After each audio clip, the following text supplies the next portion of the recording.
السلام علیکم ورحمۃ اللہ وبرکاتہ۔ میں ہوں آپ کا میزبان حافظ محمد دانش۔ محترم سامعین ناظرین، ہمارے دار ارقم یوٹیوب چینل میں آپ کا خیر مقدم ہے۔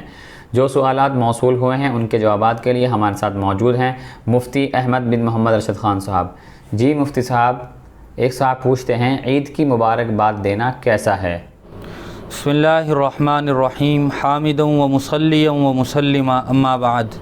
عید کے موقع پر ایک دوسرے کو عید کی مبارکباد دی جا سکتی ہے۔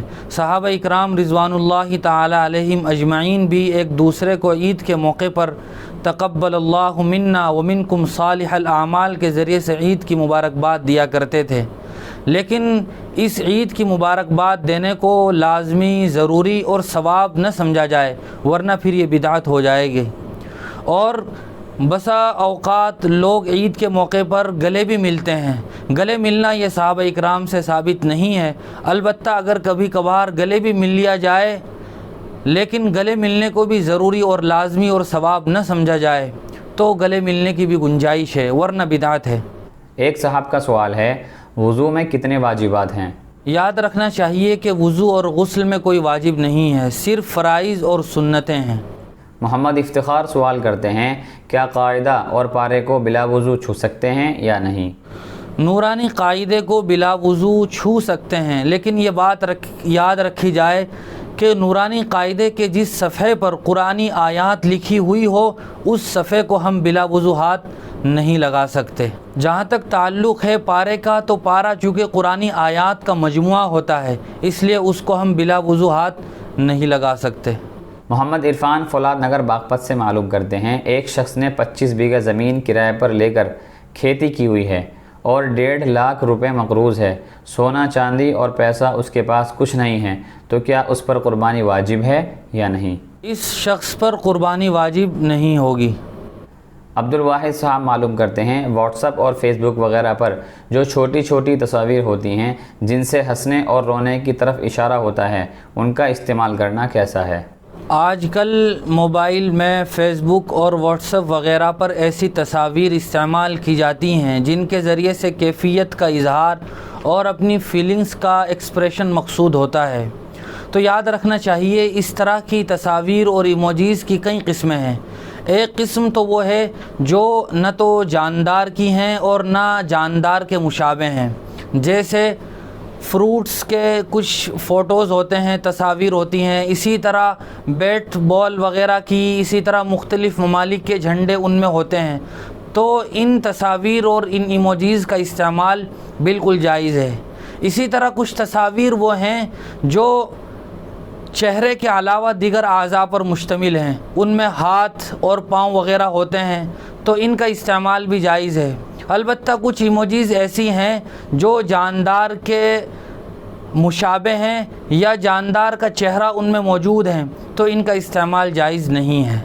ایک صاحب معلوم کرتے ہیں، موجودہ وقت میں 10 آدمی مل کر جگہ جگہ جمعہ ادا کر رہے ہیں، اگر کسی کو خطبہ یاد نہ ہو تو کیا سورہ فاتحہ پڑھنے سے خطبہ ادا ہو جائے گا یا نہیں؟ جمعہ کے لیے کوئی خاص خطبہ مقرر نہیں ہے، البتہ یہ بات مسنون ہے کہ جمعہ کے خطبے 2 ہوں۔ خطبے میں عام طور پر اللہ کی حمد و ثنا، وعظ و نصیحت اور نبی پاک صلی اللہ علیہ وسلم پر درود شریف پڑھا جاتا ہے۔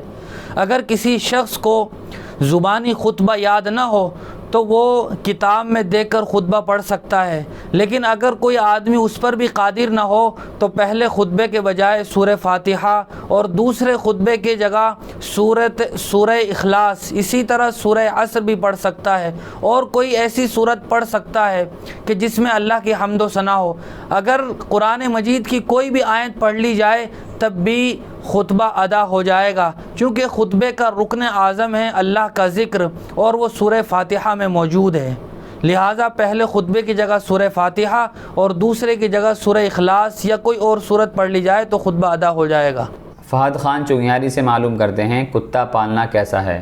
کتا پالنے پر احادیث شریفہ میں سخت ممانعت وارد ہوئی ہے۔ جناب نبی کریم صلی اللہ علیہ وسلم کا ارشاد گرامی قدر ہے، لا تدخل الملائکۃ بیتا فیہ صورۃ ولا کلب، کہ جس گھر میں کتا ہو اسی طرح تصویر ہو تو اس میں رحمت کے فرشتے داخل نہیں ہوتے۔ اسی طرح ایک دوسری حدیث میں اللہ کے رسول صلی اللہ علیہ وسلم نے ارشاد فرمایا، بلا ضرورت کتا پالنے والے کے اعمال میں سے ایک قرات کا روز آنا کم ہو جاتا ہے، لہذا کتا پالنے سے آدمی کو احتراز اور پرہیز کرنا چاہیے۔ اور آج کے اس نام نہاد ترقی یافتہ دور میں بہت سارے لوگ کتے کو صرف پالتے ہی نہیں بلکہ ان کو اپنی ساتھ گود میں سلاتے ہیں اور ان کو چاٹتے ہیں۔ یہ اللہ تبارک و تعالیٰ کی طرف سے نازل ہونے والی خیر و برکت سے محرومی کا باعث ہے۔ البتہ ضرورت کے وقت کتے کو پالا جا سکتا ہے، وہ ضرورت یہ ہے کہ اپنے گھر کی یا جانوروں کی یا کھیت کی حفاظت کے لیے ہو۔ اسی طرح شکار کے لیے کتا پالا جائے تو یہ بھی جائز ہے۔ حافظ عمر گلبرگہ سے معلوم کرتے ہیں، ایک گھر میں 2 افراد پر قربانی واجب ہے اور 4 پر قربانی واجب نہیں ہے، تو کیا بقیہ 4 افراد بال اور ناخن کاٹ سکتے ہیں یا نہیں؟ اللہ کے رسول صلی اللہ علیہ وسلم کی حدیث ہے کہ جس آدمی کا قربانی کرنے کا ارادہ ہو تو اسے چاہیے کہ وہ بال اور ناخن نہ کاٹے۔ یہ ایک مستحب عمل ہے، لیکن اگر کوئی آدمی کاٹنا بھی چاہے تو کاٹ سکتا ہے۔ عام طور سے یہ سمجھا جاتا ہے کہ کاٹنا گناہ ہے، تو یاد رکھنا چاہیے کہ گناہ نہیں ہے، اور جو آدمی قربانی کرنے والے نہیں ہیں تو وہ بدرجہ اولا کاٹ سکتے ہیں۔ ضیاء الحق صاحب گجرات سے معلوم کرتے ہیں، پرندوں کی خرید و فروخت کرنا کیسا ہے؟ پرندوں کا پالنا جائز ہے تو ان کا کاروبار کرنا، ان کی خرید و فروخت کرنا بھی جائز ہے، اور اس غرض سے ان کے بڑھے ہوئے پر کترنا اور کاٹنا بھی جائز ہے، البتہ ان کے دانے پانی کا اور حقوق کا پورا خیال رکھا جائے۔ عبد الرحمن اشرف آباد تھل سے معلوم کرتے ہیں، میری بیوی پر صاحب نصاب ہونے کی وجہ سے قربانی واجب ہے لیکن اس کے پاس کیش نہیں ہے، تو ایسی صورت میں کیا حکم ہے؟ اس خاتون پر قربانی واجب ہے، چاہے تو وہ کسی سے عارضی طور پر قرض لے لے اور بعد میں اسے ادا کر دے، یا پھر سونے کو بیچ کر وہ قربانی کرے، البتہ اس کے لیے قربانی کرنا واجب ہوگا۔ جی بہت بہت شکریہ مفتی صاحب آپ کا۔ محترم سامعین و ناظرین، اسی طرح کی مزید مسائل کی جانکاری کے لیے آپ اپنا سوال ہمارے کامنٹ باکس یا ڈسکرپشن میں دیے گئے نمبر پر آپ ہمیں واٹس ایپ بھی کر سکتے ہیں۔ ہمارے دار ارقم یوٹیوب چینل کو سبسکرائب کریں، ویڈیو کے نوٹیفیکیشن کے لیے بیل آئیکن کو دبائیں، ویڈیو کو لائک کریں، صدقہ جاریہ کی نیت سے ویڈیو کو شیئر بھی کریں، اور اسی طرح اپنے سوالات ہم تک پہنچاتے رہیں۔ جزاک اللہ۔